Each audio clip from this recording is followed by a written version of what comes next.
50, 45, there goes Davis. Oh my God! Davis is going to run it all the way back. Auburn's going to win the football game. Auburn's going to win the football game. He ran the missed field goal back. He ran it back 109 yards. They're not going to keep him off the field tonight. Holy cow! Oh my God! Auburn wins. Auburn has won the Iron Bowl. Auburn has won the Iron Bowl in the most unbelievable fashion you will ever see. Welcome in, everyone, to a brand new edition of The Dream Wager, episode 517. Today is Thursday, April 17, 2025. As you can tell, or maybe hear, I am very much under the weather. I fucking hate the spring. As much as you may love the spring, the cherry blossom trees out. Fucking allergies have been my worst nightmare since being a little kid, but we will truck it through, kid. How are you today? It's actually a nice day, though, considering everything. Yeah, it's a beautiful day outside, almost about 60 degrees. This week is going to be nice. Happy Easter to everybody that's going to be out there celebrating. We got some playoff basketballs about to start with some play-in action tomorrow night as well, but it's going to be an exciting weekend. Let's get into it. Yeah, happy Easter to everyone who is celebrating. We will be back either Tuesday or Wednesday. We're looking to get a guest on for the NFL draft. So try to get it to you out as quickly as possible. And to be honest, kid, everybody who I've talked to and everyone who, betting on the draft, it's not as heavy as, a couple years ago. The markets are not as, we can't take advantage of the markets like we did last year. So I think Vegas is kind of catching up a little bit here. Are you surprised real quick off the bat? Not really, just because some of the matchups, I think they got it spelled on personally, especially the spreads. Like Cam Ward's getting number one overall. We know that. Yeah. We know Cam is going number one. I just hate the fact that there's a bunch of mock drafts. Everybody saying this and that. Shador sliding. I even saw a post saying that Jackson, what's his last name? That he might even get drafted before Shador. So it all depends. Oh, Jackson Dart. Yes, I heard that too. I don't know how serious that is. I don't know if that's picking up action, a week before the draft, but I'm not sure. I know Cam will go number one. Number two and 2 through 4 is all up in the air. As a Patriots fan, you already know, Dill, I want Travis Hunter. A dual card would be great. Me personally, a dual card would be great.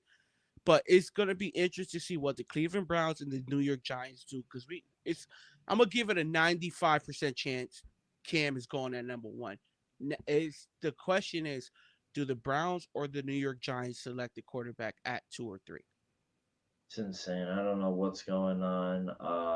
But do your research and, try to find out some of the reporters. They have good intel, some of them. But I do want to start in the NFL real quick on Jalen Ramsey's future with the Dolphins. Their GM, Chris Greer, he said, quote, "We have decided it's probably the best interest for both parties to move forward separately. So they're going to be soon departing ways."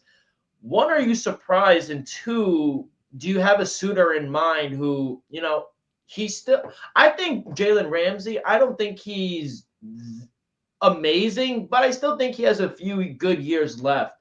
Whether it's in the AFC, NFC, I still think Jalen Ramsey could play. One, are you surprised that Miami's moving on from him?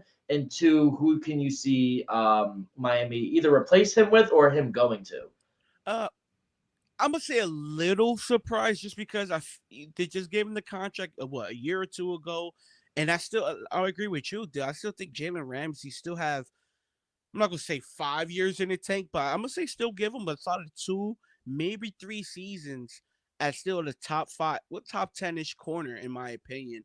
But the reason why I'm not that shocked is because at $25 million, that's a huge cap hit. I understand the cap went up, but that's still a big spot for, let's just be honest, an aging veteran cornerback. In my eyes, I think he's still elite. Is he still, a top 3, top 4, top 5 corner?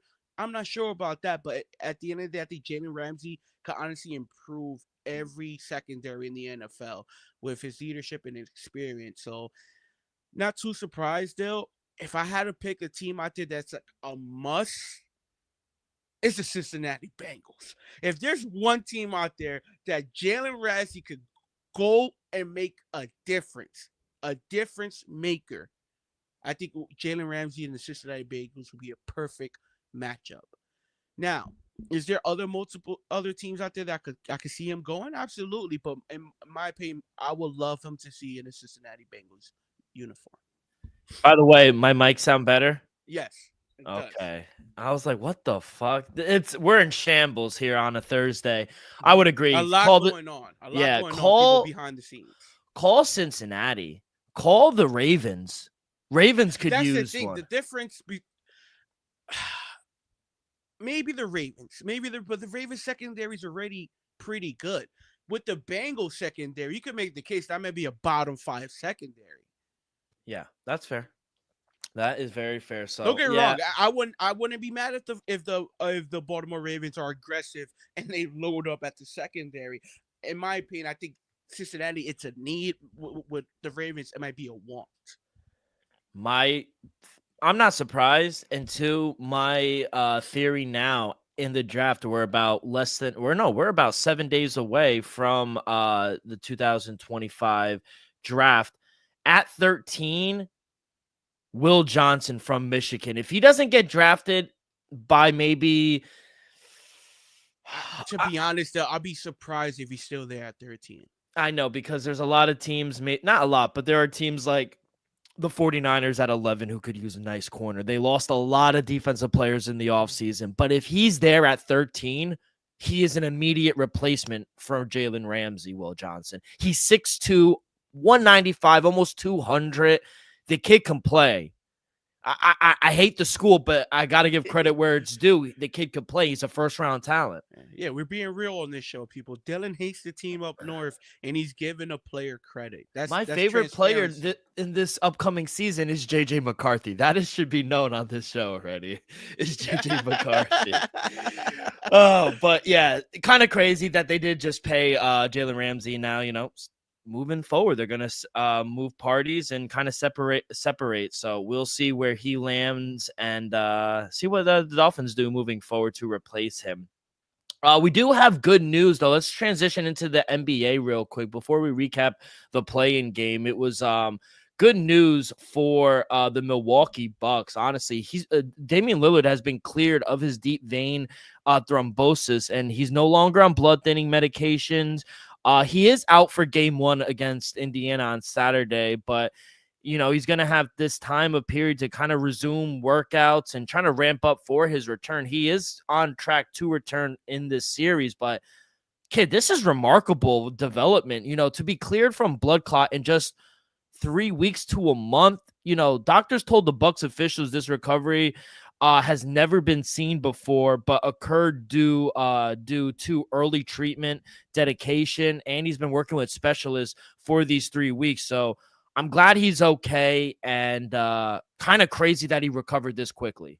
Yeah, for the first, honestly, it's the first time. I think me and you've been covering sports for a few years now. Let's just be honest, and this is the first time that I can remember where a blood clot didn't derail a player for a majority of a season, if not a full season. The fact that Damian Lillard was able to be cleared, like you said, in a month and a half time, to me, it's just flat out amazing. I don't know how serious the blood clot was. Maybe it was not as serious, and maybe as these other players that we've seen, in NFL, NBA, and et cetera, getting blood clots. But what we saw throughout history with different players, this is a lingering injury. Look at Chris Bosh. Chris Bosh was forced to retire due to blood clots. My boy Alan Branch, Patriots defensive tackle, who got a huge bag, great defensive tackle. He was out all last season due to blood clots. So the fact that Damian Lillard was able to recover in less than a month and a half times, ready to make hate to say it, possibly a championship run, to me is an amazing story for Damian Lillard in the Milwaukee Bucks. I hate to say it, though, but you give them at least a possibility to represent the East, right? Let's just be honest. I don't see them getting out of the Not first round. you don't give them a 1%, a 5% chance to represent the East. Still, let's be honest. 5%? Yeah, I'll give. 5% chance to win. Yeah, I'll the give Eastern him. I'll give him a Alright, 5, I'm gonna but give them 20. I give say him that- probably a 5% chance to come out of this series. I say it's between. That's crazy. It's between the Cleveland Cavs, Boston Celtics, the Bucks, and maybe your Knicks if y'all stay healthy. Because soon as game 3, 4, or 5 comes around, somebody's limping. Chill. No, it's the facts. Yeah, no, I agree, but it's remarkable. I'm happy that he recovered, and this time is just historic. You really just don't see it. Like you said, people's careers are ended by this, and for him to recover and be on the pathway to return to the first series is remarkable, and they need him. I mean, Oh yeah. They need him. Yeah, there was a small to me. I know you say you don't give him a shot to get out the first round, even with Dame. To me, it was going to be a tough scenario to get out of the first round without him. Yeah, I would agree. So, yeah, congratulations to Dame, and I'm glad he is recovered. Let's recap the play-in. Got this one right. I mean, Magic just whooped the Hawks' ass. They're bad. Trae Young got ejected. He was just like, I'm out of here. Like this, they're bad without Trae Young. And if I'm Trae Young, I hate to be selfish, but you got to look around and be like, there ain't much here in Atlanta. Probably good food, but no good basketball players around you. I mean, Dyson Daniels. I mean, it's a bad team. It's a bad team, and without his 28 points, they might lost by 50. So this game, yeah, it got out of hand early. We saw it get out of hand early. Then Atlanta made a little run. Got things to a 3-2-point ball game in the third quarter. And like you said, after the Trae Young ejection, it was game over from right then and there. I had faith in Atlanta. I thought they'll be able to at least cover the 5.5. But shout out to Magic. Wagner had himself a good game, 13-13. I understand people expect him to go, bonkers probably from the field, but 13-13, he could take that every given night. But Paulo, everybody had a good game, but Cole Anthony, what he was doing, I think he made 3, 4 threes. Oh, he was balling, especially in the second quarter. The fact, and give credit to you, Dill, real quick. You said it. What the Magic have in an advantage over most teams is their depth. yeah. They could go. They could sell 5, bring another 5 in like it's a JV game. Like, that's how deep they are. Like, their next 5, one of those guys can easily drop 20-something on you, and we saw it from Cole Anthony. So, give credit to the Magic. I'm going to be honest, they look phenomenal against the Atlanta Hawks. Yeah, it was a good see. Cole Anthony, 26. I mean, if they're getting 26 off the bench from Cole Anthony every game, it might be a dangerous team. He was just hot. Yeah, he was getting steals. He was all over the place. Yeah, so shout out to Magic. It was a good win for them at home. Let's go to the second game. Warriors get the job done. Game goes over the total. Memphis does cover the points, but it was a good game all around from the Warriors, in my opinion. I mean, Jimmy Butler is just ridiculous. 38 points. He's remarkable. Draymond Green talked about it after the game. You see these type of performances on TV, and you're like, wow, this guy's a baller. But when he's on your team, you're like, I'm so glad he's on my team and not the other team. 38 points, 7 rebounds, 6 assists. Steph had 37 as well. Yeah, it was a good game from them. And, Desmond Bane, 5 threes. That I had the over 3.5 threes as well. He had 30. John Morant, he gave it his all. He wound up getting hurt. And to be honest, I didn't think he was going to come back, but he came back. He played pretty well, I thought, for the most part. But, tough loss for the Grizzlies. Yeah, I think overall, what Jimmy Butler brought to this Warriors team was, to be honest, a chance to compete for a title. Because we saw the Warriors during the regular season. They started off, great. I think 14-3 or something like that. And then they fell off. And then come trade deadline, they trade for Jimmy Butler. I think they end the season like 20-4 or something like that. Give credit to Jimmy Butler, Without Jimmy Butler yesterday, Warriors would have lost the game. I understand a lot of people giving Steph his credit for hitting the dagger, but Jimmy Butler did a lot on both sides of the floor the other night against Memphis. Jimmy Butler was just special, though. I got to be honest. Steph had a great game as well. Um, with Memphis, though, I think, like you said, Desmond Bain had himself a great game, but we needed more from John Morant. We saw with Golden State, Jimmy Butler and Steph Curry take over the game. We needed John Morant to take over a game. Don't get me wrong, it's nice. You got Desmond Bain with you. You got Jared Jackson giving you 18 as well. But this is a game where John Morant, you got to take over. You should have brought him home. You were live. You could have won this game. Steph Curry, Jimmy Butler, they were great. You should have been great as well. If you give 30 plus points, guess what? You win this game. 9 from 18 from the field in the playoff game, it's not going to get it done. 1 for 3 from the 3-point line, it's not going to get it done. If you would have had 30 plus points, you win this game. So if I'm John Moran, the Memphis Grizzlies, I need my superstar to step up because everybody else on the starting five, even on the bench, they showed up. Ja just needed to play a little better. Give credit to the Warriors and Jimmy Butler looking amazing. First time they want to play in game, so they got that off their back as well. Yeah, and someone who didn't get it off their back, the Bulls. The Miami Heat beat them again. They started out the game, and that was pitiful, man. I was like, yeah, thanks for showing up. It's over. I mean, Tyler Hero went crazy. He had 38. Andrew Wiggins, just take his rebounds over. 9 rebounds again.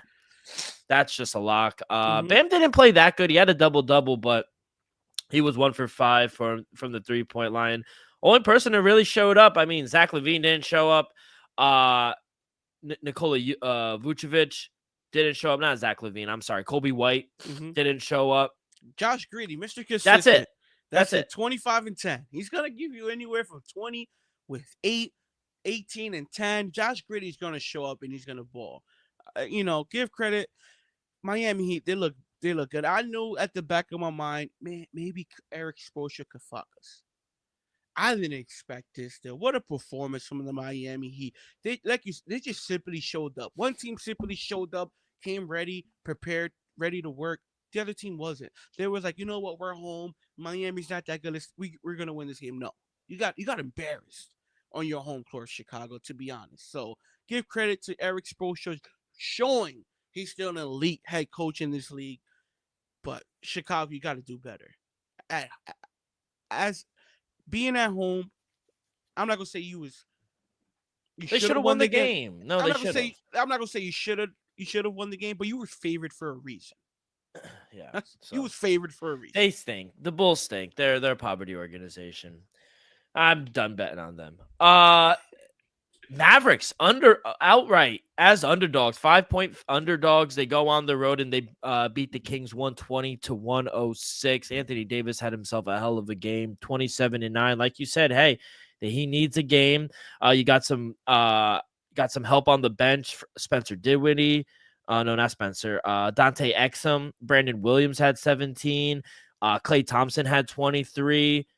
It was a pretty good game. PJ Washington had 17.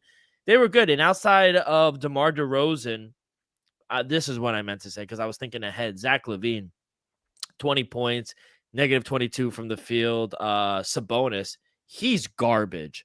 I don't care what anyone says. 11 and 13 is not good.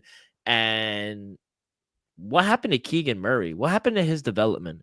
9 points? He fell off a little bit, not for 9. I would have smashed a nice parlay if he would have just got to 10 points. Kind of upset by that. But, give credit where credit's due. Anthony Davis, Klay Thompson. As soon as Klay Thompson got it going, it took a little while. But as soon as Klay Thompson got it going, it looked like playoff Klay once again. Classic performance from Klay Thompson. 5 for 7 from the 3-point line, 8 from 11 from the field, 23 points. Anthony Davis, 27 and 9. I said, if Dallas Mavericks has any chance of winning this game, AD needs to give him 35 and 15. Man, I was wrong because he only had to give him 27 and 9. And this game was over early. One thing I can say about Anthony Davis, he doesn't have to consistently give you 35 points, but he has to be aggressive. If you go back just like a week or two ago, game against the Lakers, I think he only put up about 11 or 12 shots. In this game, 23 shots, and he was sitting down for the most of the fourth quarter. We need the best version of Anthony Davis is an aggressive version of Anthony Davis. So if we see this version of Anthony Davis, the aggressive one, hey, Dallas might be live against Memphis. Yeah, I would agree with that. And the Kings stink, so doesn't matter there. Anything else over the week that we just really had to recap the week and then the Jalen Ramsey news? Anything Shout else? out Paige Bucker. Becker. Becker.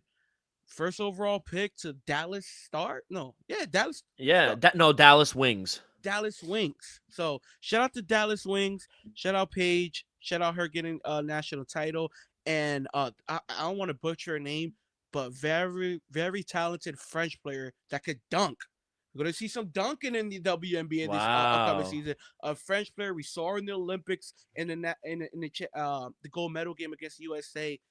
To be honest, from what I saw on film, and WNBA better be ready because she's gonna be putting people on posters. Opening night a month from today, May 17th. I cannot wait for the W to be back. Hot take. Maybe this will age poorly, but I'm ready to put it out there. Paige Becker going to be a better WNBA player than Caitlin Clark.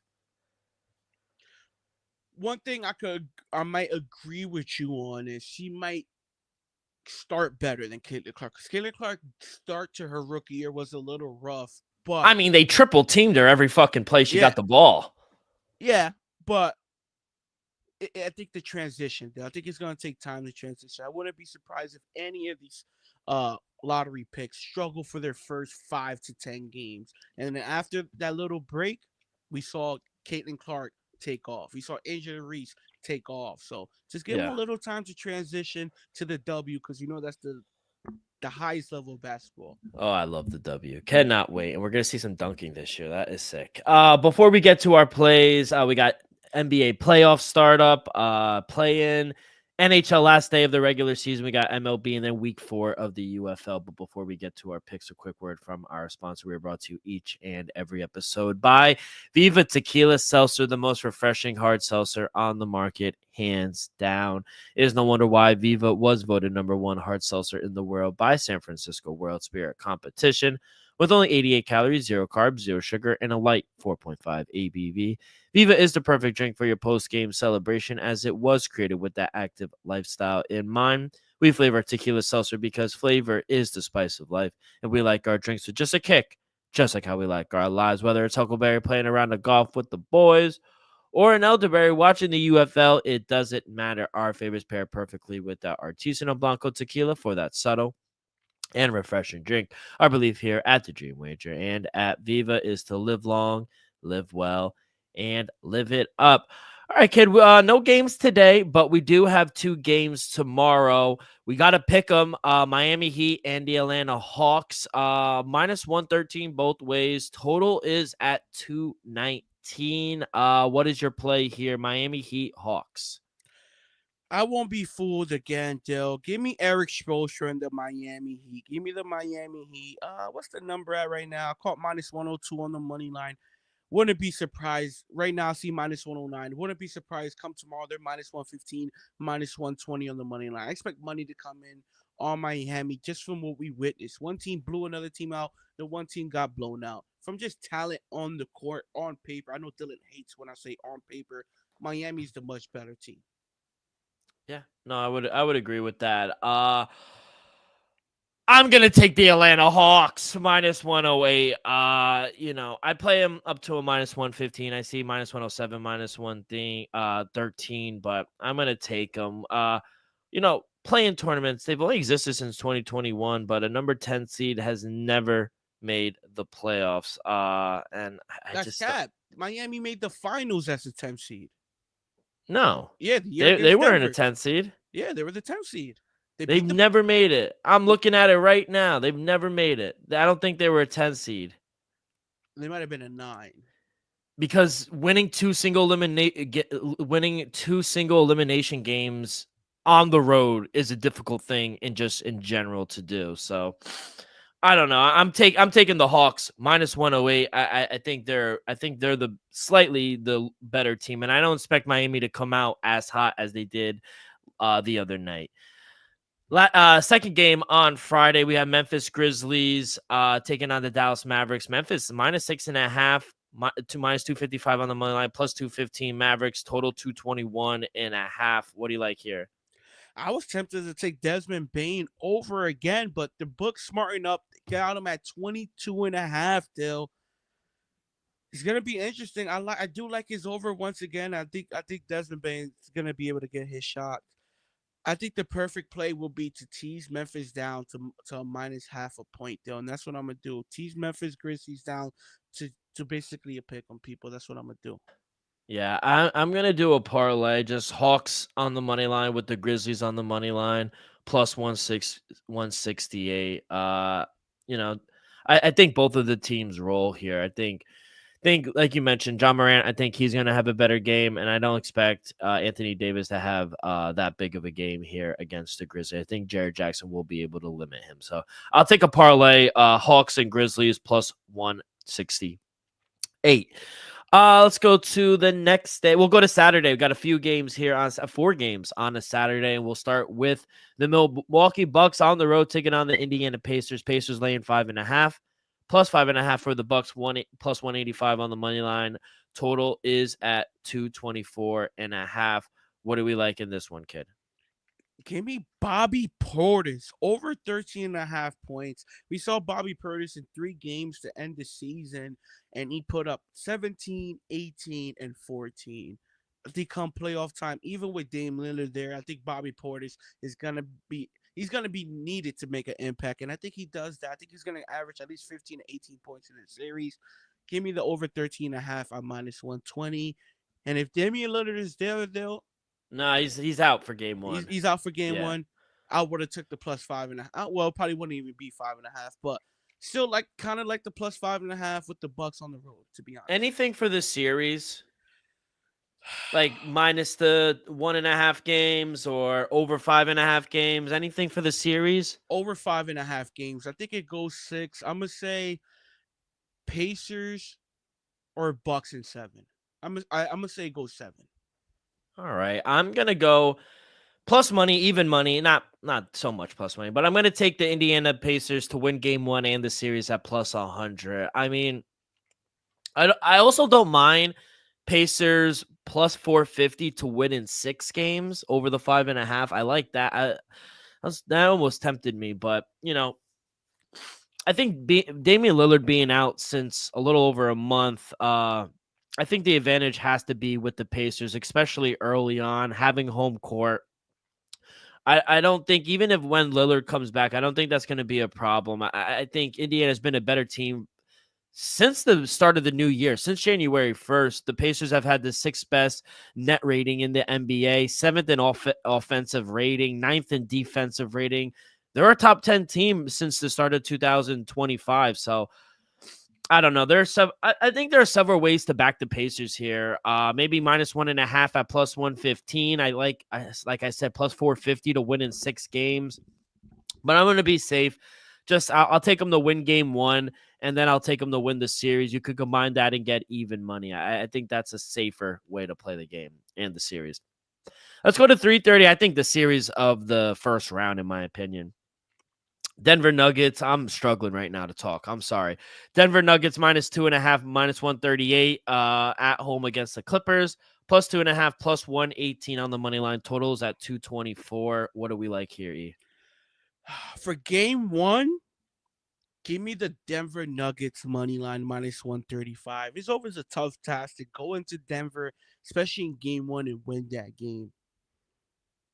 But give me the Los Angeles Clippers minus 118 to win the series. We can't deny how great the Los Angeles Clippers has been to close the season. You can make the case they've been the best team over the last 20 game stretch of the regular season. James Harden has been in rhythm. Kawhi Leonard. Dylan, have you seen Kawhi Leonard? He hasn't looked this healthy in about 3 years. He looks good. He looks ready to go. Give me the Clippers at minus 118. And Dylan, I might regret this later. I think the Clippers have a chance to represent the Western Conference. Yeah, that would be the only team out of the West, I think. But what do the Clippers, what are they known for?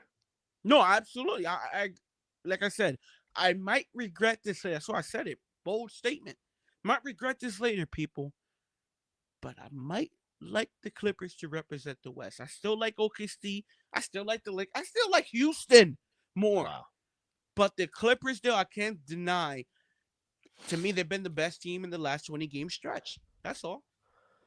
Yeah, for me, I'm going to take Denver here on the money line, minus 138 for game one. And I also like the over 5.5 games. It's a little chalky at minus 170, but I like that. I understand why the market, a lot of people, they like the Clippers in this series. Joker's the best player in the game in this series. I think that's without question. Clippers have the depth, especially if Jamal Murray isn't 100%. Which he ain't. That's why I feel like round one, I think it's going to be competitive. That's why I like the over the 5.5 games, because I do think it gets to 6-7 games. This, like I said, I do think this is going to be the best series in the first round. The Nuggets, they have the best player in the world. Underrated interim coach, I think, and the defense for Denver ranks 4th in offensive rating. They're tough to beat at home in elevation. Clippers, meanwhile, you mentioned it. There's no denying they've been elite. Kawhi Leonard's looked amazing. They've won 9 straight games. They're 26-11 since early January. I mean, that's just crazy. Shout out Ty Lue. Shout out Yeah. Ty Lue. And let's Denver, not forget, people, Yeah. real quick, though, the Clippers are, I understand the Nuggets, they really have a home court advantage. When they get back to LA with that new arena, the Clippers are gonna also have a home court advantage still. Let's not forget, that might be the loudest stadium in the NBA. They're gonna have, trust me, it's gonna be noisy. I don't even know the name of the arena. Intuit Dome. It's gonna be a zoo in there. I'm telling you right now. Yeah, and I wouldn't be surprised if this series goes the distance, but I think I'm more confident in the over 5.5 games. I but love that play, over 5.5. Yeah. Denver has to take advantage of the altitude here in the early series. The Clippers were the league's 3rd best home team in the Intuit Dome. Mhm. They outscored their opponents by 10 points per 100 possessions. If they Trying to tell steal one early, I think they're going to be in a great position to win this series. Fortunately for the Nuggets, 14-4 at home their previous 2 postseasons. So I like Denver here in game one, but for the series pick, I like the over 5.5 because I really don't know what's going to happen here. I could honestly make the case this might be a must-win game for Denver game one. Yeah, they can't lose. They can't lose this game one. Let's go to the Mecca, the world's famous arena, as the New York Knicks host the Detroit Pistons. Knickerbockers laying 7 at home, minus 285 on the money line, plus 240 for the Pistons. Total is at 220.5. Kid, I'll let you start. I'm interested to hear what you got here for game one. For game one, I'm going to just be honest. For game one, I think the Knicks had to win in a blowout. Pistons, they haven't been here. First time head coach, yada, yada, yada. From experience and what we saw in recent years, I understand we might not think the Knicks are championship contenders at the moment. But I'm telling you right now, the Knicks should handle the Detroit Pistons. Pistons are a very good team. There's no doubt about it, people. But the Knicks should at least blow them out game one and win this series respectfully in 5. Wouldn't be mad if they do it in 6. I'm not going to lay the number with the Knicks. I said I took the Memphis Grizzlies on the teaser. That's my second leg on the 2-way teaser. Playing it safe for game one. Like I said, they should win this game by at least double digits. I'm going to play it safe. Give me the Knicks to win at home. Get them down to -1. Give me the Memphis Grizzlies to pick them -134. All right. For the series, I'm going to take Brunson to finish as the top scorer at plus 225. Cunningham is the leading, does lead this at plus 200. Wait, you said most points? No, as a top scorer. So, like, he's averaging the most in the series. Okay, that's different. All right. Yeah. Kate Cunningham, obviously, he's the favorite at plus 200. He's averaging this season 26.1 points. However, Brunson 26 per game as well this season, and I think he has several key factors to help him over Cunningham. For one, Brunson, experience edge. This is going to be Cade Cunningham's playoff debut. And he scored 1,171 points in his career in the playoffs. He averaged 30 points in the playoffs since joining the Knicks.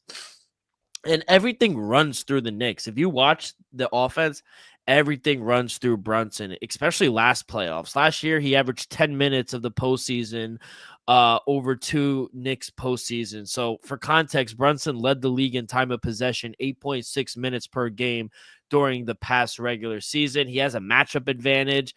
Who's going to start him? If the Pistons start Jalen Duren on Karl Anthony Towns, as they did most of the season, Brunson, he's going to run pick and roll with Cat. And I don't know if the Pistons are going to be able to make an advantage. So I expect the Knicks to set the tone here in game 1. They should win. Lights are going to be bright. We'll see if the Pistons can show up. Knicks, they can get off to a usual hot start. It's closing games that worries me. So honestly, Knicks, they rank 5th in the league with a net rating of 6.2 in first halves, and that's exactly where I'm going to go. Don't be surprised if the Knicks race out to a comfortable lead. I'm going to take the Knicks in the first half -4. That's my favorite play of the game, and I also like Jalen Brunson to finish with the most points in this series at +225. Thoughts on that? I like it though. I like the most points in the series. I also like, that you're confident in your Knicks. It's a little chalky. I will also do Knicks to win game 1 in the series at -190. To me, that's a great just future bet. I understand it's chalky, but to me, that's a great bet. Then I'm gonna hit you with a prop. Just because I know he's gonna play a ton of minutes. He's really reliable. I know Coach Sib loves this guy. Give me Josh Hart over 9.5 rebounds at -130. Wouldn't be surprised if he has 12, 13, 14 of them things, to be honest. So, and then I know one player you might agree with me. I might be fading this series. I'm gonna stay away for it for game 1, but he struggled last year against your New York Knicks. I'm looking at Tobias Harris under 13.5 points. I understand 13.5. It might be a little disrespectful for the under, but look at what he did last postseason against the Knicks. He struggled offensively bad. Wouldn't be surprised if the lights are too big for him once again. I'm going to see how game 1 goes, but that might be a heavy lean throughout the series. Tobias Harris under. Let's go to last game on Saturday. The Lakers hosting the Minnesota Timberwolves. Lakers laying 4 at home, -175 on the money line, +155 for the T-Wolves. Total is at 216. What do we like here for the Lake Show? I have 3 plays. I love this matchup here. First, I think it's going to be one of the most entertaining series of round 1. Both very talented teams. Give me the under 216.5. I had to touch one total for all the game 1s, and this will be. I think both teams defensively are great. 2 top 10 defenses.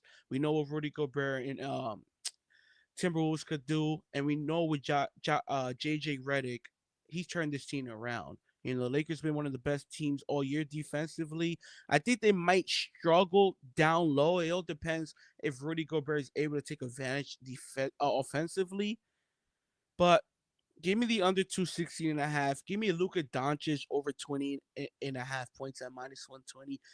Pretty sure Luka career average is about in the playoffs 33 or 34 points, which is the most in NBA history, by the way, people. The fact that it's under 30 points, take it to is about 30, 31.5 points, and then you lay off of it. But anything that's under 30 points, take the over for Luka.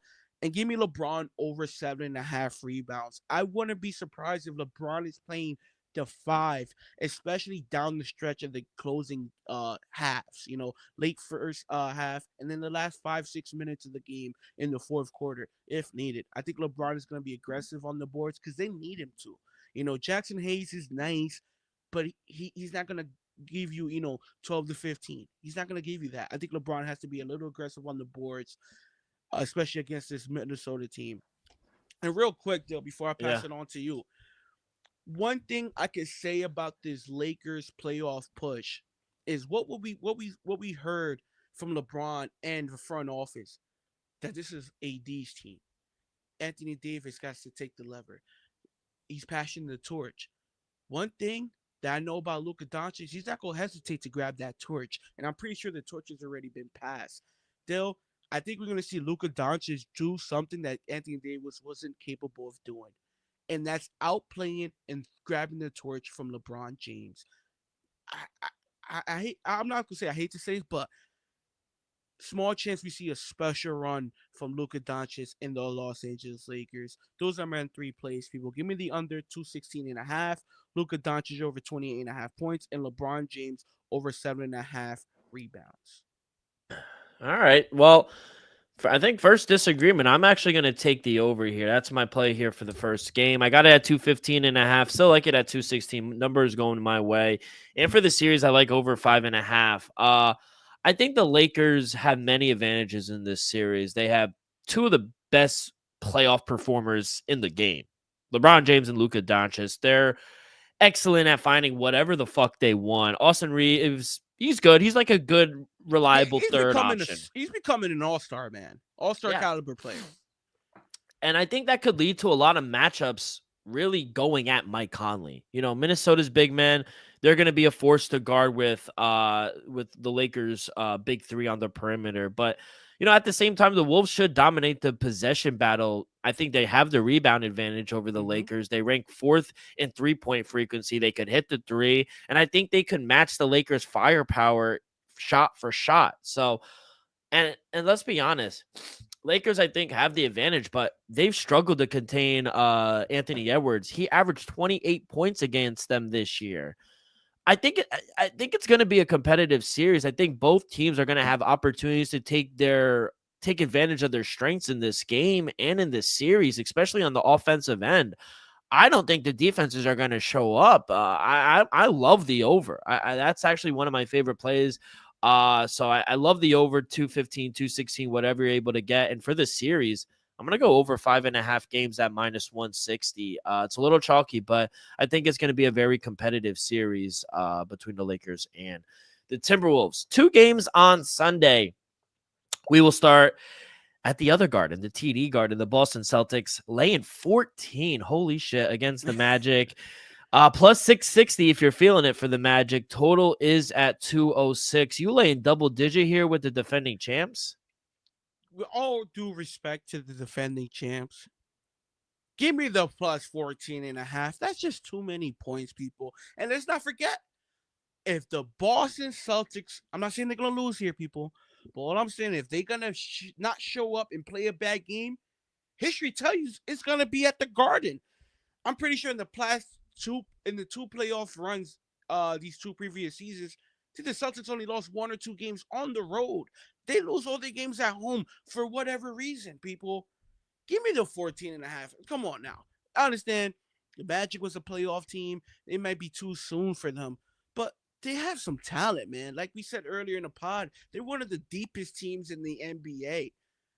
Give me the 14.5. This is just a little disrespectful. Don't get me wrong. Would I be surprised? Would I be shocked if the Celtics win this game by 21 points? I wouldn't be. But 14.5, come on, people. That's a little disrespectful. Yeah, I'm going to take the Celtics here. I don't have anything for the first game, but I'm going to take them to win in 5 games at plus 190. The Celtics are plus 125 to sweep. Obviously, that is the favorite. That's crazy. But if you look at the over 4.5 games, it's minus 150. No, I'm just saying to sweep at plus 125. Like, to me, the sweep should be at least like 250. That's what I'm saying, and it doesn't make sense because the over 4.5 games is minus 150, indicating that the series could end on Boston's floor in Game 5. So for Boston to win in 5 games is at plus 190. That's exactly where I'm gonna go. Magic, you know, they've challenged the Celtics lately or before, but you know, they have some defense. Franz Wagner, Paulo Banchero is good, but it's a tough task for them to go against a Boston team who I think is going to make a deep run. They led the league in 3-pointers, pointers attempt as well. So I can see Orlando pulling one offset, maybe if the shots aren't falling for Boston. But Jaylen Brown, they said he's dealing with that knee injury, but Joe Mazzulla went on a podcast. He said he'll be fine. So I find it difficult to see the Magic really making a competitive run, but a gentleman's sweep feels appropriate. So Celtics in 5 at plus 190. That is going to be my play here. And then the last game on Sunday, late game, 9:30. The Rockets only minus 1.5 against the Warriors, minus 125, plus 105 for the Warriors. Total is at 213. What do we like here for the last game, kid? First of all, this is going to be another great matchup. Might be as entertaining as the Timberwolves and Lakers. Maybe more entertaining. I'll tell you what, though, this is going to be the most drama series of the first round, and I'm here for it. We saw Ime Udoka and Steph Curry draw each other at the halftime just a couple weeks ago. Steph struggled in that game. Like, struggled horribly. I think Houston Rockets, they got exactly who they wanted in this matchup. It's going to be a tough series. It's going to be hard for them to pull it off, Dale. But give me the Houston Rockets game one, minus 115. And for this series,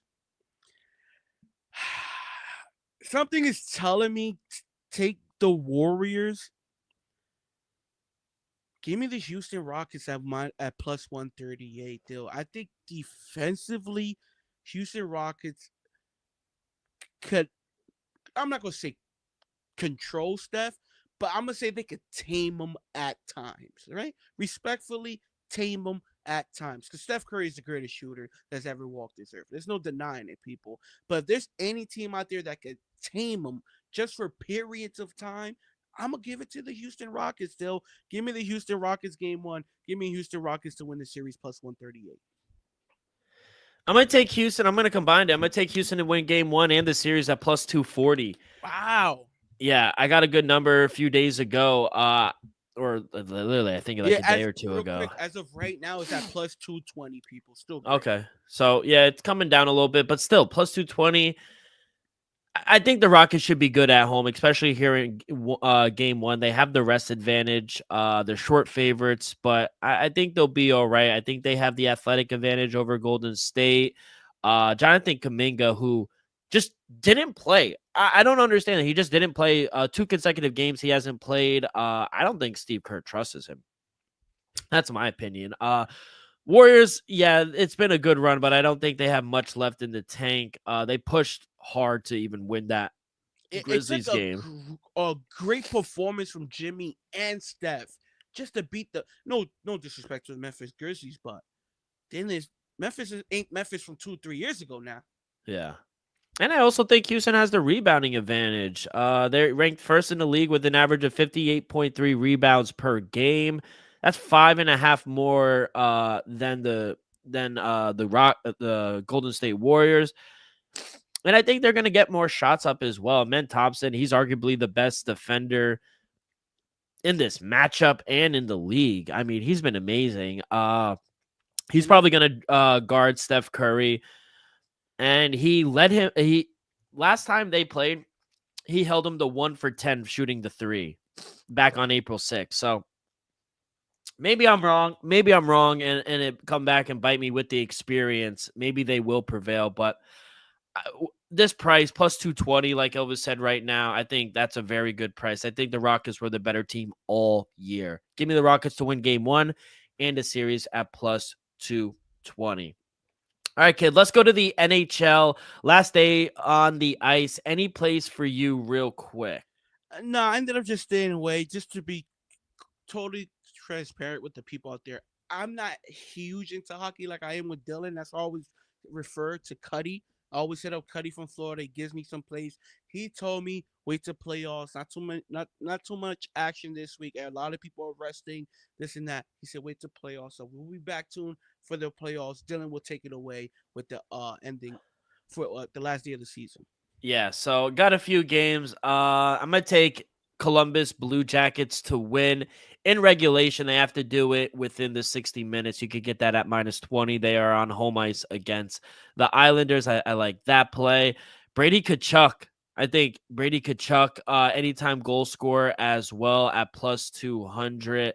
I mean, the Senators, they're on home ice as well. So getting plus 200 against the Carolina Hurricanes in a game where they should win, making their first appearance in the playoffs in quite a while. It should be good up in Ottawa, the capital. of Canada. And Caps and Penguins, first period over 1.5. I like that as well. Only 3 plays here on the ice. Not going too crazy, but should be a good NHL postseason. The Devils are in the postseason, and they will play the Carolina Hurricanes. Let's go to the MLB. We did have some games. There were 10 games, but some games went off already in day baseball. What do we have left here, kid? What do we like? Yeah, Dill. For today, I'm getting smoked early. I took the San Francisco Giants plus 1.5. So that's not looking good early. I think the Phillies scored 4 or 5 runs in the first. The only other game that I kind of like, I like your Mets with Chris Canning on the mound. Give me the Mets minus 135 on the money line, taking St. Louis Cardinals at home. Give me Chris Canning on the mound minus 135. Yeah, I mean, I lost my first play with the Reds. They were up 2 runs in the bottom of the ninth, and they winded up losing in extra innings, 11-7. Awful. Athletics, I did have minus 1.5 at plus 114. They are winning, I think 8-0, 7-0. So that should cash. I'm on the Giants and Phillies over 8. Looking good. I think what's the score? 6. It's already 6. I love Top it. third, 5-1. And then my last game, starting around 6:40, I took the Tigers on the money line against Michael Lorenzen and the Royals. I do not like the Mets tonight, but we'll see. And then let's go to UFL. We have 4 games, 1 on Friday, 2 on Saturday this time, and then 1 on Sunday. Let me just get the odds real quick for you guys. Excited. We need a bounce back here, kid. And we will start in Michigan. Panthers hosting the Memphis Showboats, minus 7.5 for Michigan, plus 300 for Memphis. Totals at 36.5. What do we like here, kid? This is a tough one. I like Memphis in this one.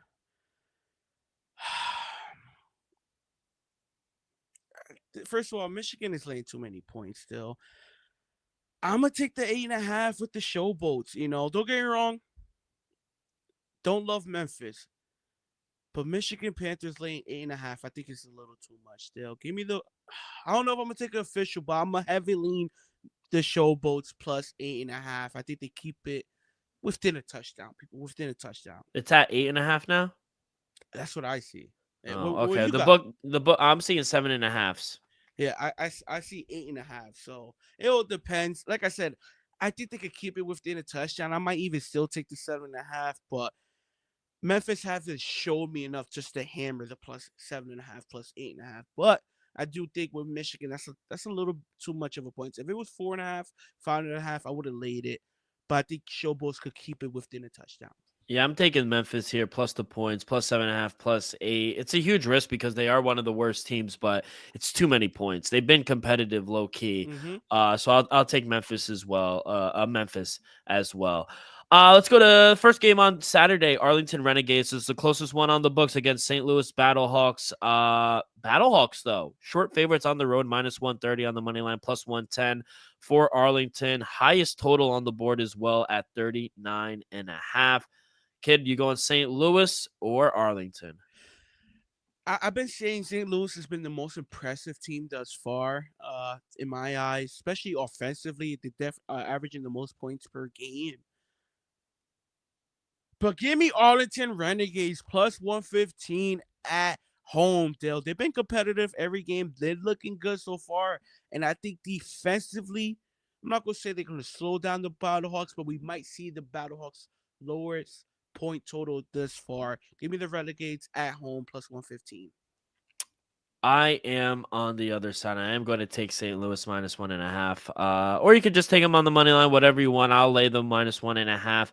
Think they should win this game. They're 7-1 ATS, and St. Louis, they're still in the top 4, and Arlington is covering a lot as underdogs. That's the one thing that really worries me, but it's a short dog.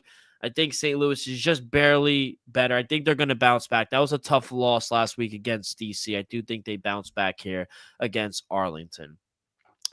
Oh, your Houston Roughnecks. They're home underdogs, plus 7.5 against the Birmingham Stallions, laying 7.5 minus 400, plus 320 for the Roughnecks. Total is at 36.5. Another low total. We taking your Roughnecks, kid? I'm not taking either side. Give me the under 36.5. Deal. We know Houston Roughnecks. Honestly, both teams has been struggling offensively. I am more confident in Birmingham realistically, but I'm not going to lay the 7.5 with Birmingham. Don't get me wrong; they should be able to cover the number, but offensively, they haven't looked impressive to me this far. And I understand Roughnecks; they're a bad team. 100% they're a bad team. But I wouldn't be surprised if they could cover the number. I don't expect much from either offense. That's why give me the under 36.5. I do expect Birmingham to win, but I wouldn't be shocked if the Roughnecks cover the spread. Yeah, no play for me here. I mean, the line is too high, too many points on the road. Birmingham, I like them. I still think they're the best team, but they're not elite on offense this year. And maybe they could score this week, but I just think it might be a little too many points. But I can't take Houston. I just can't do it. Last game, only game, Sunday, 5 o'clock Eastern. We will go out to the nation's capital, DC Defenders, hosting the San Antonio Brahmas. DC laying 7 at home, minus 360 on the money line, plus 290. For the Brahmas, total is at 38. Where are we going here, kid? This was another one, if I had to come down to it, official lean here, I'm not going to come down on a play. I will lean with the Brahmas plus 7.5. It's a tough matchup at the end of the day. Both teams, don't get me wrong. DC, we saw the impressive win last week. They're still the only undefeated team remaining. But the Brahmas been playing good, man. They just not able to get the job done. Kind of like the points here, Dill. Kind of like the 7.5, but I'm not going to take it officially just because DC have been the best team so far. Yeah, maybe this will come back to bite me, but I locked in San Antonio plus 7.5 last podcast. I love it. Either DC is for real or they're due for some regression. Either way, 7.5 is a lot in this league, and I think it's going to test them. Let's see if they're suspect or not. I'll test it right now. Maybe this will come back to bite me, but I'm going to take the 7.5 with the Brahmas here. I might be right with you. Maybe come Sunday morning, I'll be with you. But as of right now, I do agree with you. It's too many points. I think we both agree there. It's too many points. Yeah. All right, kid. Yeah, I gotta either do something with these allergies. I'm dying here. It's been a tough 57 minutes for me. Any plans this weekend for Easter, the fam? Saturday, I'm celebrating my boy's Dido's 7th birthday. Dido's my dog for the people who didn't know. So we're celebrating his birthday Saturday, and then Sunday, small barbecue, possible Easter egg hunt for the kids and whatnot. How's the weather gonna be up here? It's gonna be nice still. Where you going? You saying up here? Where you going? Yeah, taking a trip down to the big old. I was going to say 305, but that's not accurate. I don't know the area code for. I think it's the 407 is Orlando. I have no clue, but it's the 4 or something for sure. Yeah. So it's going to be nice. Saturday's allegedly 81 degrees. Oh, that's beautiful. Orlando's going to be 88 all weekend. So I will be in Orlando for Easter, visiting the girls' family. So should be fun. Giving us a Peloton bike. Nice. Ooh. What? No free ads, but shout out them. Man, fuck Peloton. You don't like them? No, the bike is good. What do you have against them? Remember Dana White with the interview with Theo Vaughn, and then Theo Vaughn was telling him that he had a guest on, and the guest says something, and they told him to remove that video from the platform. No, I've never seen this. You never seen that? Nah. I forgot who it was, but Dana White in an interview with Theo was like, yeah, who was it? And Theo said it was Peloton. And then Dana White removed all the Peloton bikes from the UFC. Oh, from like their PI, from like their performance center that they train at? Mm-hmm. That's funny. Dana White would do that. Yeah. That sounds like something Dana White would do. You got to send me that clip. I haven't seen that. But shout out you. Shout out all the listeners. Happy birthday, Dilo. Have fun. Stay safe. Enjoy the games. Good luck on all your bets. We'll see you.